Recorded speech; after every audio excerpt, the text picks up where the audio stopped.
High, চলে এসেছি নতুন একটা ভিডিও নিয়ে তোমাদের সাথে শেয়ার করতে। আজ বানাবো এগ বল পাকোড়া। তো চলো, এগ বল পাকোড়া বানানোর জন্য এইখানে নিয়ে নিয়েছি 2টো ডিম, একটা আলু, পেঁয়াজ, কাঁচা লঙ্কা, আদা, রসুন, ধনেপাতা সামান্য, নুন স্বাদ মতো। প্রথমেই আমরা এখানে 2টো ডিমকে সেদ্ধ করে নেব। এরপর আমরা পাকোড়া বানানোর জন্য সব কিছু রেডি করে নেব। রেডি হয়ে গেলে একে একে সব কিছু মিশিয়ে নিয়ে কতগুলো বল বানিয়ে নেব। এরপর আমাদেরকে কড়াইতে তেল গরম করে নিতে হবে। তেল মাঝারি গরম হয়ে আসলে বলগুলো একে একে আমরা ছেড়ে দেব।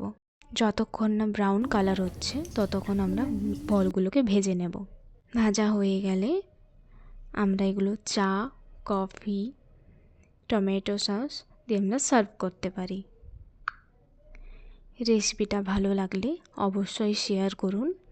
এমন আরও সহজ সহজ রেসিপি পেতে চ্যানেলটি সাবস্ক্রাইব করুন। কমেন্ট করে জানান আপনাদের কেমন লাগলো। আবার দেখা হবে নতুন ভিডিওতে।